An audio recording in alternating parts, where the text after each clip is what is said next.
Hi అండి. ఈరోజు మన ఛానల్లో ఒక మంచి కర్రీ చేస్తున్నానమాట. ఇంతకీ ఏం కర్రీ చేస్తున్నానంటే అదేనండి, చికెన్ వింగ్స్తో గ్రేవీ కర్రీ చేస్తున్నానమాట. కోడి రెక్కలు ఉంటాయి కదా, వాటితో అనమాట. చాలా బాగుంటుంది.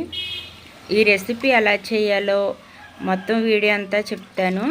ఇంతకీ ఇక్కడ ఏం చేస్తున్నానంటే వాటిని శుభ్రంగా కడిగి తిన్నానమాట. ఇంతకీ కోడి రెక్కలకి శుభ్రం బాగా చేయరనమాట. మనం బాగా శుభ్రం చేసుకోవాలి. చక్కగా వాటర్లో వేసుకుని మనం క్లీన్ చేసుకోవాలన్నమాట. అప్పుడే శుభ్రంగా ఉంటాయి అన్నమాట. లేదంటే వాటికి చిన్న చిన్న ఎంటుకలు అనేది ఉంటాయండి. వాటిలన్నీ కూడా మనం చేతితో చక్కగా తీసేసుకోవాలి. ఇంతకీ కావలసిన మసాలా అన్నమాట ఇక్కడ నేను చూపిస్తున్నాను కదా. 1 స్పూన్ జీలకర్ర, అలాగే అల్లము, వెల్లుల్లి, గసగసాలు, చెక్క, మొగ్గ ఇవన్నీ కూడా మెత్తని పేస్ట్ అనేది చేసేసుకోవాలి. తర్వాత వచ్చేసి 2 ఉల్లిపాయలు, టమాటా, అలాగే కొత్తిమీర, పుదీనా, పచ్చిమిర్చి ఇవన్నీ కూడా సాఫ్ట్ చేసుకుని పక్కన పెట్టుకోవాలన్నమాట. తర్వాత వచ్చేసి రెసిపీ అనేది స్టార్ట్ చేసుకోవాలి. ముందు ఇవన్నీ సిద్ధం చేసేసుకున్నాం అనుకోండి, కర్రీ చేసుకోవడం చాలా ఈజీ కదా. ముందు ఇవన్నీ కూడా చక్కగా రెడీ చేసి పెట్టుకున్నాను అనమాట. ఇప్పుడు వచ్చేసి కర్రీ చేస్తాను. ప్రాసెస్ మాత్రం చాలా ఈజీగా చెప్తానండి. ఇవన్నీ మన దగ్గర ఉంటే కర్రీ అయిపోయినట్టే. ముందుగా ఒక కళాయి పెట్టుకుని ఆయిల్ అనేది వేసుకోవాలి. నేను వచ్చేసి 4 స్పూన్లు ఆయిల్ వేసాను అనమాట. తర్వాత వచ్చేసి ఉల్లిపాయలు అనేది కట్ చేసుకుని వేసుకున్నాను. ఇట్లని చక్కగా కలర్ వచ్చేదాకా కూడా ఫ్రై చేసుకోవాలన్నమాట. చికెన్తో చాలా రకాల కూరలు అనేది చేసుకోవచ్చు అనమాట. మసాలాలు మారుతాయి, ప్రాసెస్ అనేది మారుతూ ఉంటుంది, కానీ చికెన్తో అనేక రకాలుగా వండుకోవచ్చు. చికెన్ అనేది ఎప్పుడు బోరు కొట్టని రెసిపీ అని చెప్తాను నేనైతే. మా ఇంట్లో మా పిల్లలైతే చికెన్ చాలా ఇష్టంగా తింటారనమాట. ఎక్కువ బాయిలర్ చికెనే తింటారు. అది అంత హెల్త్కి మంచిది కాదని ఎక్కువ మేము ఫారం కోడి అలాగే మటన్ తెచ్చి వండుతూ ఉంటాను. ఇంతకీ బాయిలర్ మాంసం తినడానికి చాలా బాగుంటుంది, కానీ హెల్త్కి మాత్రం మంచిది కాదని చెప్తాను. కాకపోతే ఇంకా తప్పదు కదా, తినాలి. మా పిల్లల కోసమైనా ఈ చికెన్ అనేది వండుతూ ఉంటానన్నమాట. మసాలాలు వేరువేరుగా వేసి చేస్తూ ఉంటాను. మా అబ్బాయి ముందేనండి, అమ్మ మొన్న వండావు కదా అలా వద్దు, వేరేగా వండమ్మా, ఈరోజు వేరే టేస్ట్ వచ్చేలా వండ అంటాడు. వాడికి తగినట్టు వండుతూ ఉంటానండి. చక్కగా ఉల్లిపాయలు చూడండి కలర్ ఎంత బాగా వచ్చేస్తాయో. తర్వాత కరివేపాకు కూడా వేసేసాను, అది కూడా కలర్ వచ్చేసింది. ఇప్పుడు వచ్చేసి టమాటాలు అన్నమాట. టమాటా ముక్కలు అనేది ఇలా కట్ చేసుకోవాలి. పెద్ద టమాటాలు అనుకోండి ఒక 2 తీసుకోండి, చిన్నవి అనుకోండి ఒక 3 తీసుకోండి. కానీ ఇలా చిన్నగా కట్ చేసుకోండి. టమాటా కూడా చక్కగా ఫ్రై అవ్వాలి, అప్పుడే మంచి టేస్ట్ యాడ్ అవుతుందండి. టమాటాలో ఒక పులుపు ఉంటుంది, చిరు పులుపు అంటారు దాన్ని. ఆ పులుపు చికెన్కి అనేది మంచి టేస్ట్ని తీసుకొస్తుంది. టమాటా తినడం కూడా చాలా మంచిదండి. లేడీస్కి క్యాన్సర్ తగ్గిస్తుంది, ముఖ్యంగా గర్భ క్యాన్సర్ తగ్గిస్తుంది అనమాట. అందువల్ల టమాటాలు తినడానికి ట్రై చేయండి. కిడ్నీలో రాళ్ళు వస్తాయి, వాతవ చేస్తాయి అంటారు, కానీ అలా ఏముండదండి. వాతవ ప్రతి కాయగూర వాతవే, అంటే సలవ అనమాట. చూడండి, ఉల్లిపాయలు వాతవ చేస్తాయి, టమాటాలు వాతవ చేస్తాయి, అన్నీ వాతవే అంటారు, కాకపోతే అవి సలవ చేస్తాయి అన్నమాట. ఏది ఎక్కువ తిన్నా కానీ అది మనకు అనర్థమే అండి. తక్కువగా తింటే మాత్రం ఆరోగ్యమే. ఇవన్నీ చక్కగా ఫ్రై అయిపోయిన తర్వాత చికెన్ అనేది యాడ్ చేసేసుకోవాలి. చికెన్ వింగ్స్ అండి ఇవి, అదే రెక్క ముక్కలు. చక్కగా ఇలా కలిపేసుకోవాలన్నమాట. ఈరోజైతే మా వారు కూడా హెల్ప్ చేస్తారండి. ఇంట్లో చాలా పని ఉందన్నమాట. ఇలా పని చేసుకుంటుంటే మధ్య మధ్యలో ఆయన హెల్ప్ చేస్తారు. వెంటనే పసుపు అనేది వేసేయాలండి. సాల్ట్ పసుపు కూడా వెంటనే వేసుకోవాలి. ఉల్లిపాయలు వేగేటప్పుడే సాల్ట్ అనేది యాడ్ చేస్తాం కాబట్టి పసుపు కూడా వేసేసి బాగా కలిపేయాలి. అప్పుడు నీచు వాసన ఉండదన్నమాట.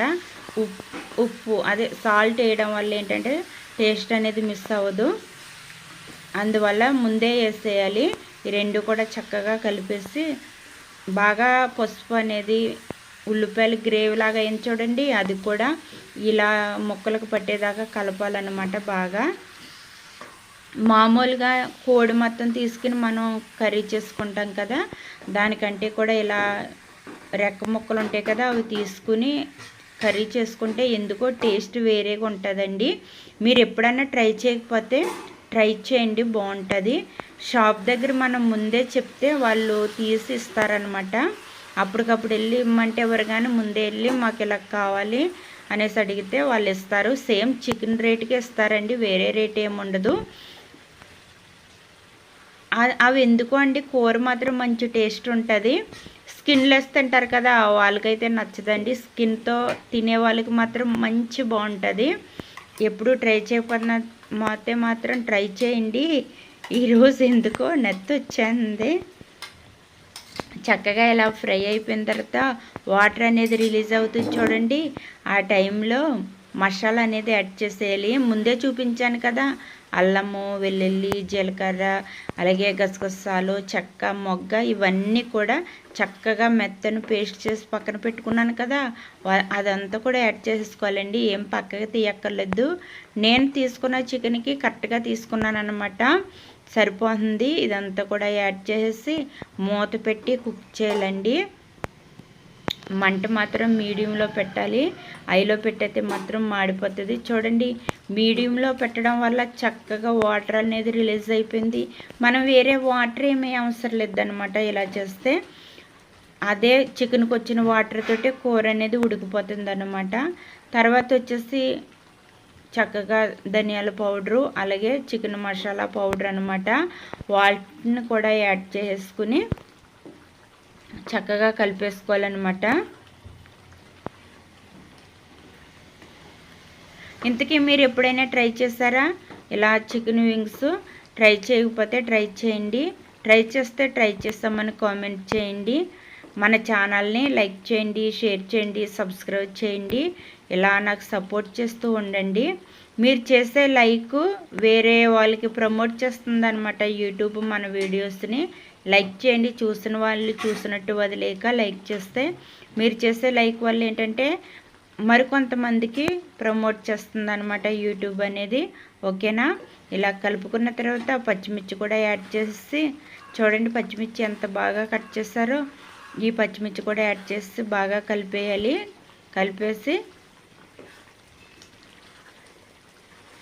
కుక్ చేయాలన్నమాట. నెమ్మదిగా కుక్ చేస్తే మొత్తం చికెన్ అంతా కూడా చక్కగా కుక్ అయిపోతుంది. ఇక్కడ మనం ఫ్రై చేయట్లేదండి, గ్రేవీ కర్రీ చేస్తున్నాం కాబట్టి మనం జాగ్రత్తగా, అంటే ఫ్రై అనుకోండి హైలో పెట్టి ఎగరబెట్టేస్తే త్వరగా అయిపోతుంది అన్న కంగారులో ఎగరబెట్టేస్తారో, అలా ఏం చేయకూడదు. మీడియంలో పెట్టి మూత వేస్తూ కలుపుకుంటూ తీస్తూ అలా చేసుకోవాలన్నమాట. మనం ఏదైనా రెసిపీ చేసుకోవాలనుకున్నప్పుడు టైం స్పెండ్ చేయాలండి. ఆడావిడిగా చేసేసి ఏదో చేసేసాంలే అన్నట్టుగా చేసామనుకోండి, ఆ కూరకి టేస్ట్ అనేది ఉండదన్నమాట. టేస్ట్గా ఉంటేనే కదా పిల్లలు, ఇంట్లో వాళ్ళందరూ కూడా చక్కగా ఇంట్రెస్ట్గా తింటారు. టేస్ట్ లేకపోతే మాత్రం ఎవరు తింటారో చెప్పండి. చక్కగా మరింత టేస్ట్ యాడ్ అవ్వడం కొరకు ఇక్కడ పుదీనా, కొత్తిమీర కూడా కట్ చేసి వేసుకుంటున్నాం అనమాట. పుదీనా, కొత్తిమీర వేయడం వల్ల కూడా వేరే ఫ్లేవర్ అనేది యాడ్ అవుతుంది ఎక్స్ట్రా, చాలా బాగుంటుంది. ట్రై చేయండి. బయటేమో చల్లగా వర్షం అండి, ఆగకుండా కొడుతుంది అనమాట మాకు ఈరోజు వర్షం చాలా ఎక్కువ ఉంది కాబట్టి చికెన్ తెస్తాను వండమని అడిగారు. కాకపోతే నేనైతే ఈరోజు ఇలా రెక్క ముక్కలు తిండి వండుతాను అనేసి అంటే తెచ్చారనమాట. వర్షానికి చక్కగా వేడివేడిగా చికెను పక్కనే బిర్యానీ కానీ పులావ్ కానీ పెట్టుకుని తింటే అదిరిపోతుంది. కాకపోతే పులావ్ ఏం చేయలేదండి, వైట్ రైసే చేసేస్తాను. ఉదయం క్యారేజ్ కొరకు మా పిల్లలకి వైట్ రైస్ వండేసి వాళ్ళకేమో చక్కగా పులిహోర కింద తాలింపు పెట్టేసి పెట్టేసాను అనమాట. తర్వాత వచ్చేసి ఇలా చికెన్ అనేది రెడీ చేశాను. తర్వాత పట్టుకెళ్ళి ఇచ్చారనుకోండి మా వారు. పిల్లలకు పెట్టకుండా మనం తినాలంటే తినలేం కదండి. ముందు పిల్లలే తర్వాతే మనం అనుకుంటాం కాబట్టి ముందు మా పిల్లలకే బాక్స్ పెట్టేసి పంపించాను అనమాట. టైం ఉంది, భోజనం చేసే టైము, పట్టుకెళ్ళిమ్మంటే పట్టుకెళ్ళి ఇచ్చి వచ్చారనమాట. ఇలా వర్షం పడుతున్నప్పుడు ఏమైనా వెరైటీ చేసుకోవాలనుకుంటే ఇలా చేసుకోవచ్చు అనమాట. అందరికీ ఇష్టం ఉండదులేండి, కొంతమందికి ఇలా గ్రేవింగ్స్ అనేది ఉంటాయి కదా, ఏదో ఒకటి తినాలని. అటువంటినప్పుడు మాత్రం మంచి కర్రీ అనమాట. చికెన్కి మించిన కర్రీ ఏముంటుంది చెప్పండి, టేస్ట్కి మాత్రం అదిరిపోతుంది. చక్కగా వాటర్ అంతా ఇంకిపోయిన తర్వాత కారం అనేది యాడ్ చేసుకోవాలన్నమాట. కారం కూడా యాడ్ చేసేసిన తర్వాత కారం స్మెల్ పోయేదాకా కూడా బాగా ఫ్రై చేయాలి. అలాగే ముక్కలకు కూడా బాగా పట్టించాలి, అప్పుడే బాగుంటుంది అనమాట. కారం ముక్కల్ని అబ్జర్వ్ చేస్తే బాగుంటుంది, లేకపోతే ఏంటంటే పచ్చిగా అనిపిస్తుంది అనమాట. కొన్ని చోట్ల తినేటప్పుడు నీచు వాసన అనిపిస్తుంది. ఫంక్షన్లో చూడండి, ఒక్కొక్క వంటలు చేస్తుంది, మనం అస్సలు తినలేము, నీచు వాసన కింద వస్తుంది కదా. వాళ్ళు ఏంటంటే ఎక్కువసేపు మగ్గబెట్టరు అనమాట. కారం వేసిన తర్వాత కలర్ మారిపోతుంది అనేసి దించేస్తారు. చూస్తేనే తినాలనిపిస్తుంది కదా, ట్రై చేయండి. ఉంటాను, బాయ్.